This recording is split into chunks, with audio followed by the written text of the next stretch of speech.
Learn English through story. The unforgiven person. The rain fell in sheets that night, a relentless downpour that seemed to match the heaviness in Aaron Fisher's heart. He stood on the balcony of his modest apartment, watching as the city of New Haven blurred into a watercolor painting of colors and shadows. The echoes of laughter and joy from a nearby bar drifted into his ears, but he felt utterly alone. It was a Saturday night, yet all he could think about was the phone call he had received earlier that day. "Mr. Fisher, I'm sorry to inform you that your father has passed away." The voice on the other end had been clinical, devoid of emotion, as if the words were simply a matter-of-fact report rather than a life-altering announcement. Aaron's father, Richard Fisher, had been a man of contradictions, a loving father and a harsh critic,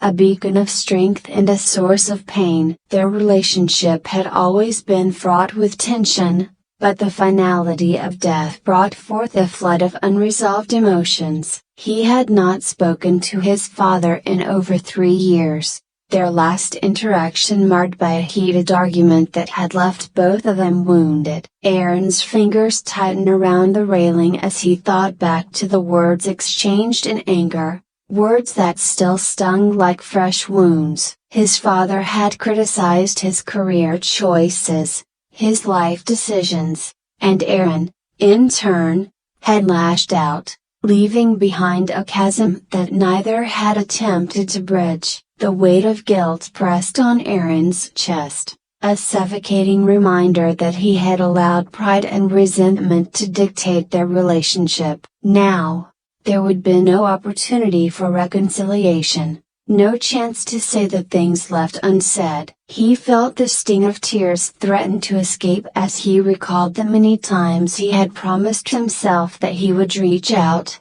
only to be held back by the ghosts of their past.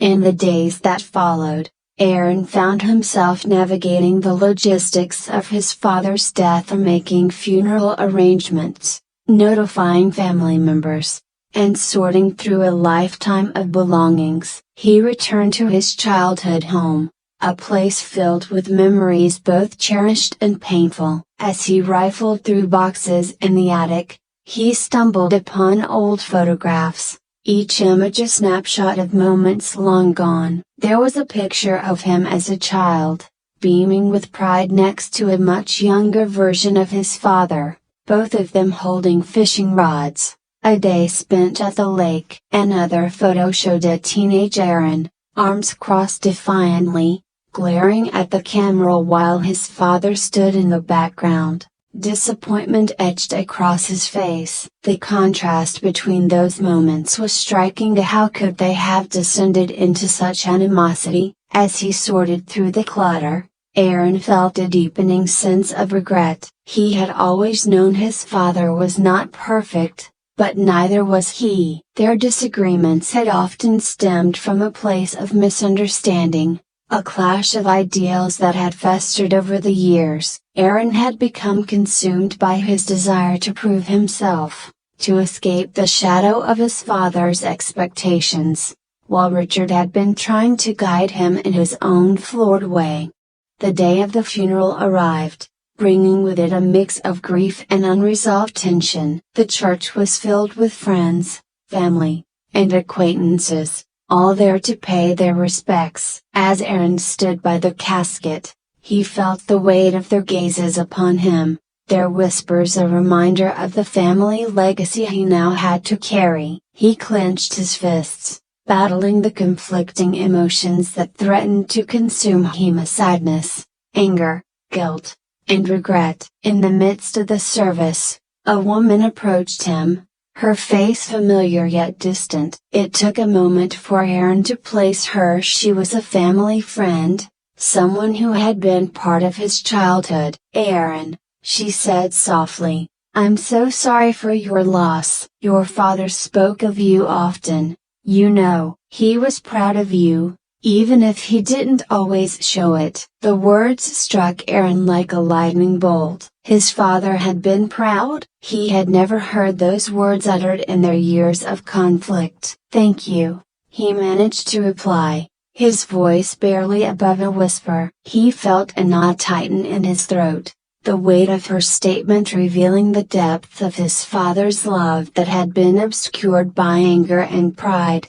After the service, Aaron found himself lost in thought, wandering through the churchyard, away from the gathering. The world felt strangely muted, as if he was in a bubble of his own grief. He walked toward a small grove of trees at the edge of the property, seeking solace in the rustling leaves and the chirping birds. "Why couldn't I just tell him I loved him?" Aaron murmured to himself, his voice cracking. "Why did it have to come to this?" As if in response, a voice from behind startled him. "It's easy to hold on to anger, isn't it?" Aaron turned to find a man standing a few paces away, dressed in a dark suit. He looked to be in his late 30s, with a somber expression that resonated with Aaron's own grief. "Who are you?" Aaron asked, wiping his eyes. "I'm Michael, a friend of your father's," he replied, stepping closer. "We worked together for many years. I was at the funeral to pay my respects." "Thank you for coming," Aaron said, though his voice was laced with suspicion. "Did you know him well?" "Very well," Michael said, a hint of nostalgia in his voice. "Your father had his flaws, but he had a good heart. He cared deeply for his family, even if it didn't always come through." "Cared deeply?" Aaron scoffed, bitterness creeping into his tone. "He never told me he loved me. It was always about what I wasn't doing right." Michael nodded, understanding etched in his features. "I get it. But sometimes, it's not about the words we say. It's about how we show our love, even when we're flawed." Aaron felt a spark of anger flare up within him. "Is that supposed to make me feel better, knowing that my father was proud but never expressed it?" "No," Michael replied gently, "but maybe it can help you understand that we're all imperfect. We hurt each other and sometimes forget to mend the wounds before it's too late." The truth in Michael's words hit Aaron like a tidal wave. His father had been imperfect, but so had he. "I always wanted to make him proud," he confessed, his voice shaky. "I wanted to be someone he could look up to, but I felt like I was never enough." "Maybe you were enough, just not in the way you imagined," Michael said. "It's easy to become lost in our own expectations. You and your father were both trying to find your way in a world that didn't offer clear answers." Aaron felt the floodgates of emotion begin to open. "I can't believe he's gone. I never got to say goodbye." Michael stepped closer,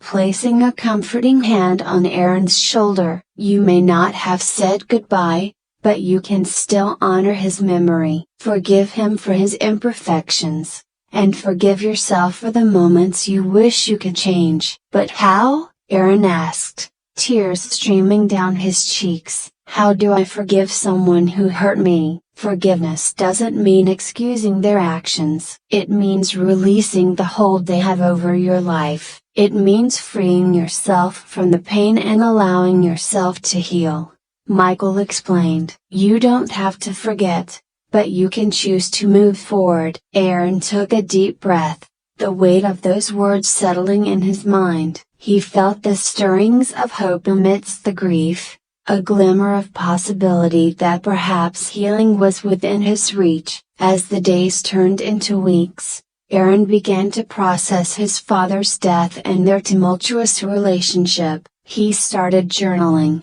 pouring his heart onto the pages as a way to release the pain and confusion that had held him captive for so long. He wrote about the moments of love they had shared, the laughter echoing in their home, and the heartaches that had driven them apart. In those quiet moments of reflection, he found himself reliving their fishing trips, the sound of their shared laughter, and the warmth of his father's presence, he realized that beneath the anger and resentment lay a deep love that had always been present, even if it hadn't been explicitly stated.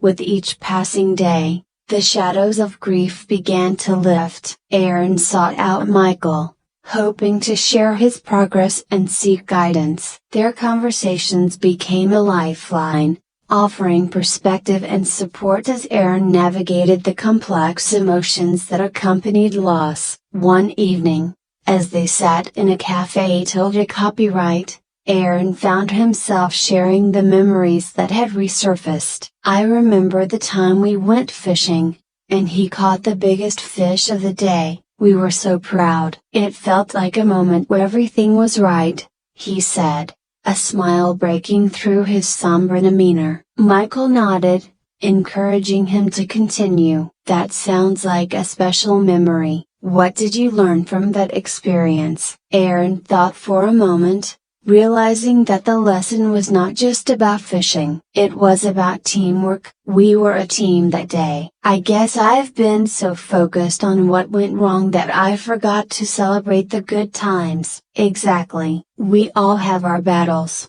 but it's essential to recognize the moments of joy amidst the struggle. That's where healing begins," Michael said, his eyes shining with wisdom. Over time, Aaron began to feel lighter, the burden of unforgiveness slowly lifting. He started to mend relationships with family members he had distanced himself from during his father's illness. He reached out to his mother, who had always been a steady presence in his life, and they began to talk openly about their shared grief. They reminisced about Richard, recounting stories that brought laughter and tears alike. One evening, as they sat together, Aaron looked at his mother and said, "I've realized that forgiveness isn't just for him, it's for me too. I don't want to carry this anger anymore. I want to remember him with love, not resentment." His mother's eyes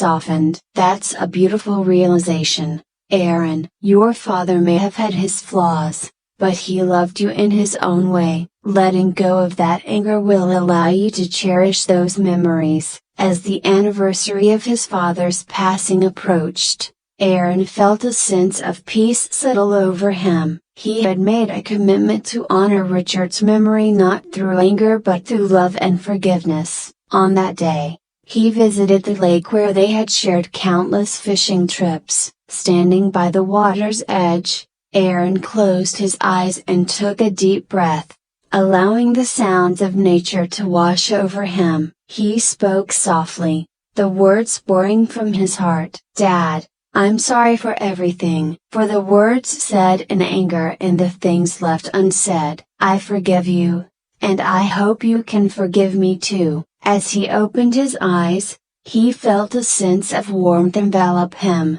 as if the sun had broken through the clouds just for him. It was a moment of clarity, a moment that marked the beginning of his healing journey. Over the following months, Aaron continued to embrace forgiveness. He actively sought out ways to honor his father's memory, of volunteering at local community events, sharing stories about Richard with friends, and even organizing a small gathering for family members to reminisce and celebrate his life. In sharing those memories, Aaron found a newfound connection to his father. He discovered that Richard had touched many lives, inspiring others through his work and community involvement. The stories shared by friends and family painted a portrait of a man who had been deeply flawed but had also strived to make a difference in the lives of others.